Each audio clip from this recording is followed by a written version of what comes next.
Hello, hello, hello. Coach Mo here. And for those of you who are tuning in for the first time, let me tell you just a little bit about me and start this off so that you can get why I am so upset about what I'm going to tell you today. I spent 30 years climbing the corporate ladder in 13 or 14 different rungs that I came up in my career, starting as a registered nurse, cardiac nurse, bedside, COO, CEO, every title that was supposed to mean that I made it. And then at 46, breast cancer stopped me cold. And in the work of healing my body, something unexpected happened. I found that inner self, that soul self, and I started listening to this inner guidance system that I'd silenced for decades. I didn't realize it at the time, but I did that for the in the name of success. And that's when I understood the truth of what I now have taught over 2,200 professional women, that you're not the problem and you never were. There's a piece, there's a place, there's the bigness inside of you that has gotten shoved down and pushed aside, because that's what happens in society, in your professional life. And the study I'm going to reveal today that came out of Harvard Business Review was published on July 10th, 12 days ago. This is what's going on. And in 3 decades, all the way up to the C-suite, I learned this the hard way. And the women I coach are not underqualified. They are over adapted. I was over adapted. I spent years confronting these adaptations that I had to make. You talk too much. Don't speak up. Be a little bit quieter here. Tell the truth. Go to that client and collect $1 million that they owe us. Be strong. Be soft. Don't be strong. Be strong. All these years of contorting myself to fit rooms, to fit meetings, to fit bosses' expectations, to fit the patriarchy, to fit corporate America, to be a version of me. And I'm not talking like I wanted to be some brash whatever. I'm a pretty nice person. I follow the rules.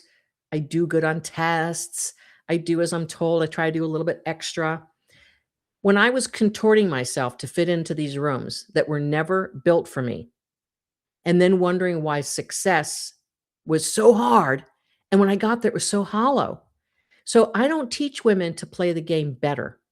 I teach them to lead from their soul, that inner guidance system that you have, and then to apply strategy after that. The order matters. Strategy without soul got me a corner office and a cancer diagnosis. And soul first got me back, got my life, my passion, my leadership acumen got dialed up. Today, I know that the life of a professional woman, when we contort ourselves, takes a toll. And so now, the work that I do over 12 years of being a coach takes on 2 forms. My new book is coming out, Soul Code, Your Hidden Source of Power. It's a guide to the wisdom that's already written inside of you. And it follows my first book, which was What If the World is For You, which I wrote during COVID, with the spark of understanding from an energetic, personal, spiritual development level that all the things that are happening to you in your life are happening for you. And our work environment is pushing us to recognize, as women, we need to get into our power in a new and better way. And I've been coaching women to be better leaders. I have a whole leadership academy. I've certified trainers in it.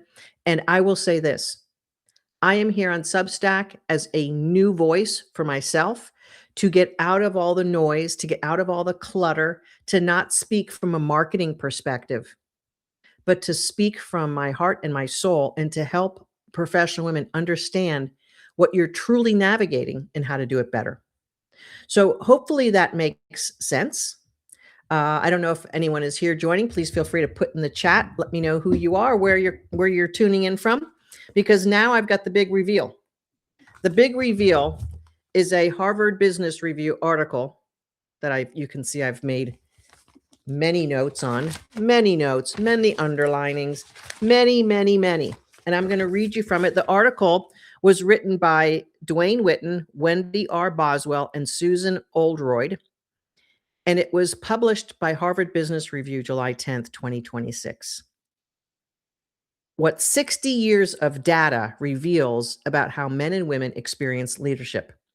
And I'm going to give you direct quotes from this article. I'm giving the article all kinds of credit. I want to let you know that this article has not only pissed me off, but it's also relieved me. Because Harvard in 1965 decided to do something very interesting. They decided to do studies on how men and women perceived men and women in leadership. And their 1965 research that was published in the Harvard Business Review, 1965, the question was, are women executives people? You heard me. Are women executives people? And in 1965, this was obviously pretty provocative. And let's see, the publication said 2,000 male and female executives surveyed for that article. And basically, they're beginning to look at how men perceive women as executives and how women perceive women as executives. In 1985, 20 years later, the research was compensation, jobs, and gender. And in 2006, it was what men think they know about executive women. So visiting these perceptions, in 2026, they decided to go a little bit deeper, and they drew along the same questions alongside some modifications. And while attitudes improved sharply between 65 and 2006, the years since 2006 have proved a gap in how men and women experience evaluations, standards, and opportunity. The divergence indicates progress on the surface, but deterioration underneath. And give me an amen if you're a professional woman and you know that that's what's going on. So 20 years ago, men and women answered nearly identically when asked whether women are judged more critically in executive roles. 35% of each group agreed. Women are judged more critically in executive roles. Today, men still answer 35%, but women answer at 90%, revealing a significant judgment gap between male and female executives. So women are saying at a rate of 90% that they are judged more critically in executive roles.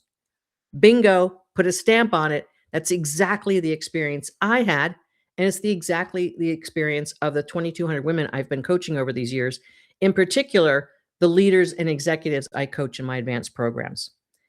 90% of women say, yep, we are definitely more criticized than men are. And 35% of men go, yeah, I guess so. So the first thing is about how women experience. The first is experimental. So 20 years ago, men and women answered nearly identical. Oh, I just said that. So that's experience, how men and women experience women being over criticized. The second one is structurally.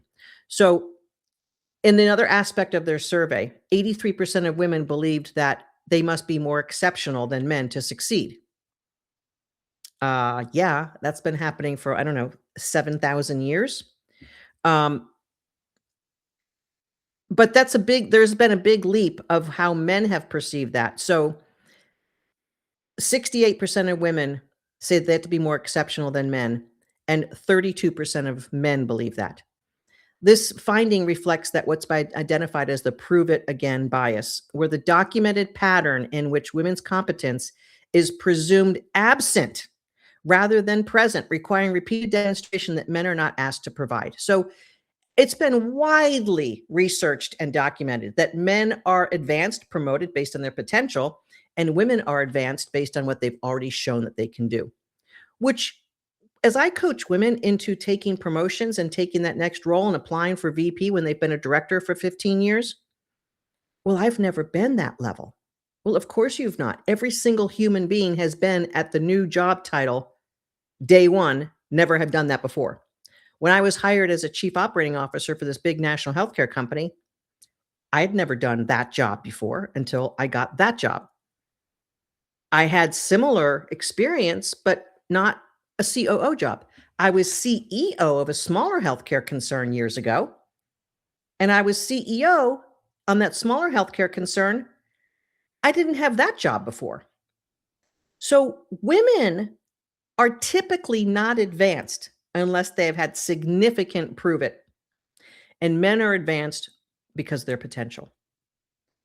Now, we can believe a few things about this. We can believe that the social construct of men and women is convincing all of us that women should do certain things and men should do certain things. I know I'm sounding like some sexist 1950s person by saying this, but I'm living the dream here as well as all of my clients.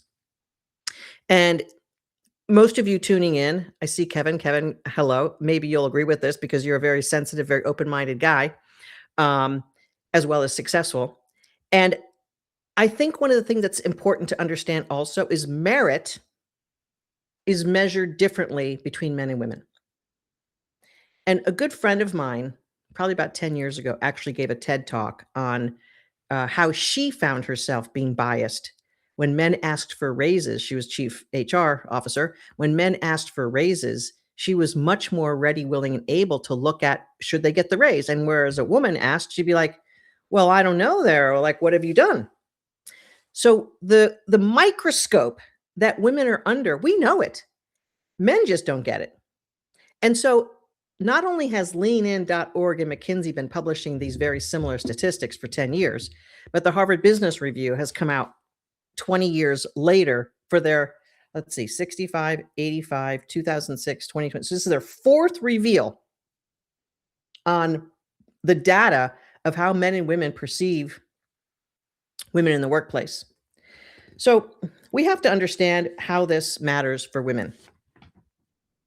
And I will say this. There's a few things that have gone on in the last couple of years that have really emphasized and enhanced what's really going on, because we all know that over the past 2 years, diversity, equity, and inclusion things have been almost taken off the table. Anything about helping women advance in corporate cultures has been taken off the table. And so this increased political polarization has resulted in all of these biases that we knew were happening, and now we're going to do stuff even though it was window dressing. They've been taken off the table. So now all of the sexism and racism is under the surface. It's still happening. We still feel it. We still know it. We're still getting judged that way. So this has heightened what we women of color times 3, 4, 5, 10, what we are dealing with in the workplace. And so my work, the reason why my work is so different than others is because my work is not just on strategy. You can communicate like the best damn communicator in a meeting, and you're still a woman, and you're still holding social constructs that are not in your favor. And so when you approach yourself in the workplace as a woman,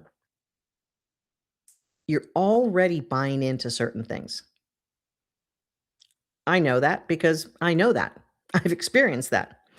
So what we have to do is we have to decide, where does our power come from and who are we to be in the workplace so that we can shift our understanding of who we are, what the workplace expects and what the restrictions are, and where we want to go. And this is a complex equation.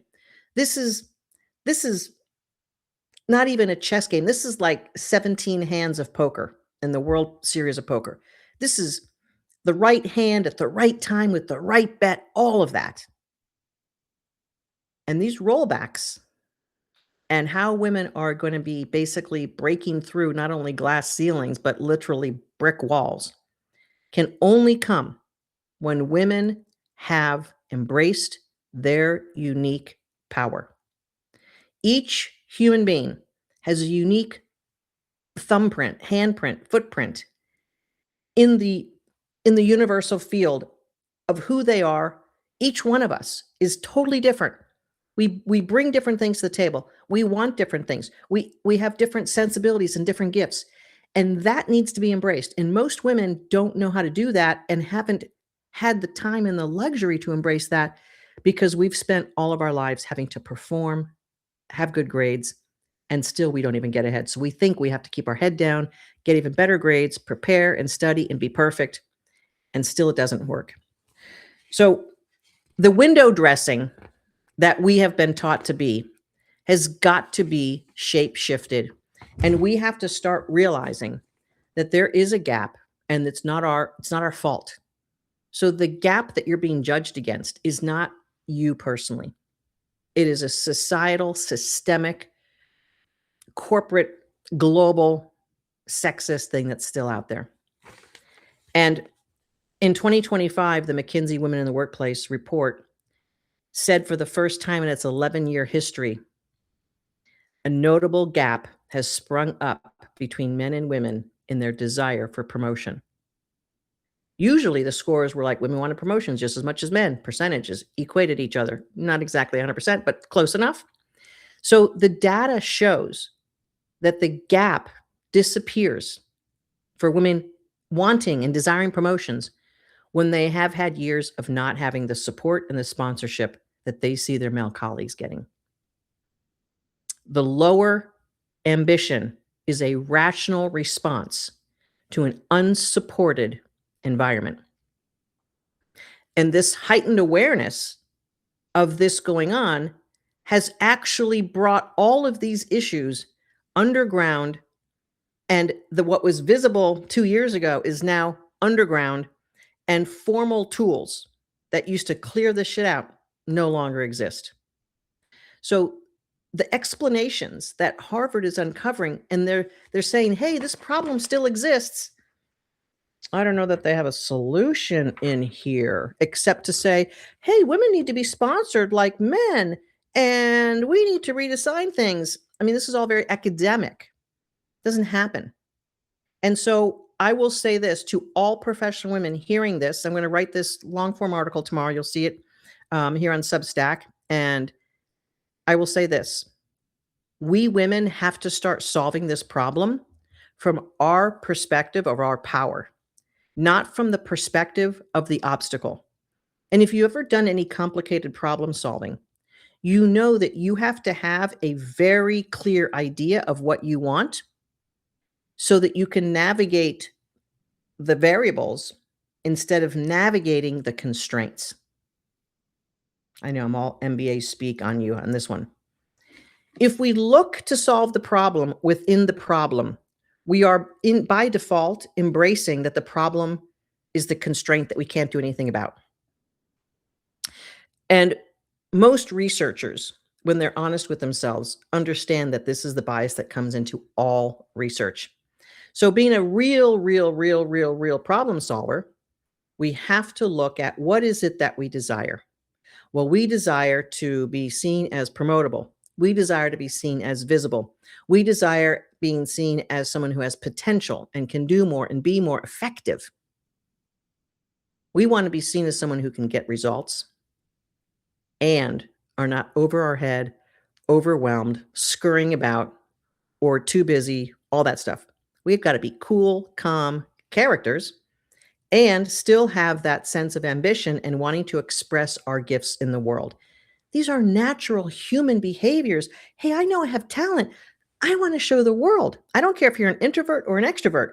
All human beings want to share their gifts with the world. And now that we have social media, we see that this is such a pervasive thing that teenagers want to share their gifts with the world. Everyone wants to show what they're doing, what they say, what they think, what they, all that. It's a human condition.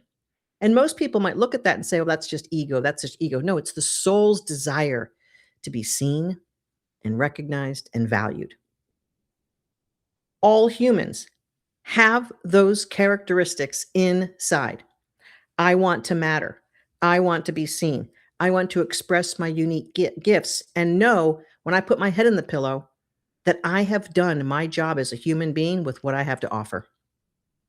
And when women get shortchanged, when they get pushed aside, when they get told no, over and over again, we start believing the bullshit. So Harvard says that the pipeline problem is structural, not attitudinal. Harvard, there's both. Okay. There's both a structural problem and an attitudinal problem. I've talked to handfuls of male leaders, and when you talk to them about advancement and promotions, their language is so different than women, so different. It's like you're talking to another species. It's like you're talking in a completely different world. So Harvard says that since the 1965 survey, attitudes about women in leadership have genuinely improved. Okay, since I was 4 years old, attitudes have improved. Yay, go team. But favorable attitudes coexist with a structural bottleneck that executive interviews consistently identify. For example, it's measurably easier for women to advance in staff functions such as HR, finance, and legal rather than operational P&L roles. Why? Because women don't want to take the risk because they don't want to be criticized. Women will take the safer jobs, the safer advancements, because there's not as much risk. There's not as much decision making that their success relies on. As of 2025, women hold just 16% of COO roles, one of two positions alongside CFO that executive search data identifies as the most common internal path to CEO. So 16% are on that rung that could advance to the CEO. Most of women's recent C-suite gains have come from the non-operational roles, the chief HR, chief legal, and CFO. This progress cannot continue indefinitely since companies cannot simply continue to add staff roles endlessly. Corporate pipeline data from the Women in Workplace report confirms that while women and men enter the workforce in relatively equal proportions, and let me put a caveat on that, women are more highly educated and degreed than men are. Stark structural sorting occurs beginning with the broken rung. We've been calling that the broken rung because women are basically not advancing on those first couple of advancements because women are timid and tentative. And they're like, well, if I get pregnant, well, if I can't really perform. By the time women reach the senior vice president level, they hold 31% of operational line roles, leaving them heavily concentrated in staff support functions. This pattern is reinforced by systemic deficits in career pathing and sponsorship. So we have to understand that women aren't taking the frontline risk roles, the frontline, you're going to make the company money, you're going to bring in revenue, you're going to sort things out, make us more efficient, because they have been perceived to be a lack of fit for that type of competency. And women have been buying into that bullshit because we've been pushed back so many times that we are done pushing and we're done trying to convince. And we're just like, okay, I'll take the HR advancement. Okay, I'll just stop wanting it. And that leads to a dropout in highly professional, talented women at the highest levels. So we have this thing called lack of fit. And I've had so many clients say that they have been told that when they've gone after promotions and not gotten them. Well, just don't think that you're the right fit here. We just, have other candidates we think are a better fit. And I would say this is not scientific, but 90% of the time, that not fit, they're overqualified to the person they pick, overexperienced. Oftentimes they have more legacy knowledge in the company than that pick. I have one particular client right now. She's been seething. She was passed over for promotion when she has had nothing but stellar results. She's got a track record, the degrees, the all of the experience required, and someone younger, someone with a male gender, who doesn't seem to be a great communicator and doesn't seem to be nearly as competent or as capable, got picked. So men are just always judged to be better decision makers than women, even though the statistics show that that is not true. Companies that are led by females and that have more females on their board of directors perform better. Female founder companies perform better for VC companies by like 10 times those of males. So it's really So puzzling. Society is pushing us into marginalization. We're believing it. And now any initiative that was formerly in play has gotten out of play. And now women are left with one solution. Let's solve this problem by being more powerful, by coming for the strategic initiatives and the strategic plays that we have to be visible, better communicators, and telegraph the confidence that we can do these roles. And it comes from having a level of deep soul knowing, understanding, and power. So that's that internal power that you can't quite put your finger on. But when someone shows up with that, you're like, whoa, hmm, they're going to be able to do good here. Confidence typically is measured by an external feedback system. When you have intrinsic confidence, it is at a soul level. Your internal guidance system is directing you at a level that is beyond the mental, beyond the experiential. It is like you are performing at this quantum level. And so the interesting thing is that women are also chosen for top roles when a company is underperforming. Yeah, let's put the woman in. We know they're better. When the company's not performing as well, we'll only put the guys in when things are easy. Look, I'm being a little snarky about this because A, I'm pissed off. B, help women coach. I help coach women through this almost impossible matrix of judgment, criticism, bias, sexism, and I'm frankly really over it. So I want to get as many women as possible in their soul power. My book is coming out in September, Soul Code, and it teaches every human being, man, woman, or child, how to access their soul, how to find the pieces and put it together so that you can have that level of power that doesn't take caffeine or it doesn't take muscles to make happen. It's something that's intrinsic, natural, and it wants to express itself, and it does so naturally. This is the era of that kind of human being successful. Because with AI coming at us, you're either going to be a tech guru or you're going to be an awesome human being leading people. Now, I know it's simpler, not as simple as one and two, but really those are the two major bifurcations that are happening right now in most companies. Can you do the tech or can you lead people? And doing the tech is fabulous. But if you're currently a professional woman and you're not in the tech world, you got to focus on being an awesome human, being a leader, being visible, a great communicator, someone who knows how to run teams and make shit happen and help make the company make money and have outcomes and do good, cool stuff. That's the imperative. Because I don't want to see in 20 years, in 2046, Harvard coming out and saying 80 years of data reveals how men and women experience leadership and have the same damn thing happening. My granddaughter will be 29. My grandson will be 26, 20 years from now. And if this same shit is happening, I don't know what I'm going to do. But I'm going to do everything I can right now while I still can to influence women into their power in a unique way through their soul, and then be able to show them how to leverage the leadership levers. We women have got to do this. Don't give up on yourselves. I'm not giving up on you. I had a 30+ year career. I took the hard route. I was slogging, broke arms, broke legs, fractured my nose, metaphorically, got breast cancer, had a couple of other surgeries that were required after that.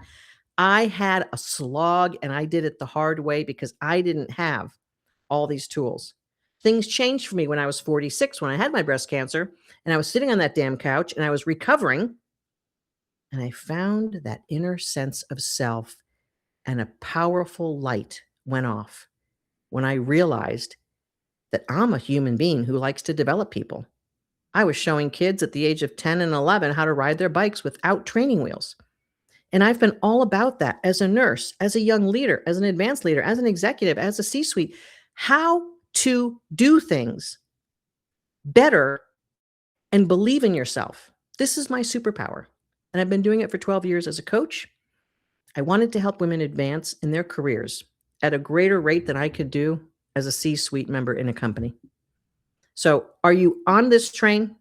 Are you on the train of soul-powered, soul code power for professional women so that you can show up in the best version of you and interview better, be more visible, uh, prove your competency, show up in meetings like you own this shit?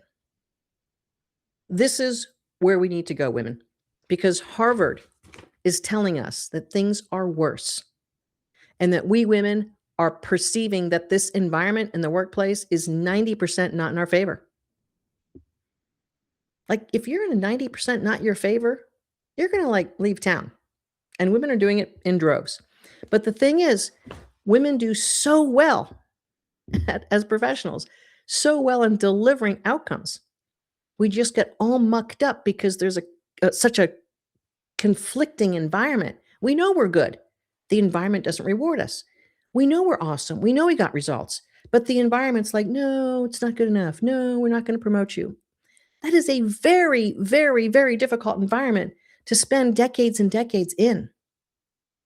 So please, women, don't get disheartened. Let's do it a different way. Let's decide that the way that we need to be in the world and in our professional lives has to be different. If we keep playing the game the way we've been doing for 60 years, we're going to have the same result. We got to do it differently. In tomorrow's article that I come out, I'm going to write out the exact way to solve this problem and what we as women need to do. So you'll have all the answers there.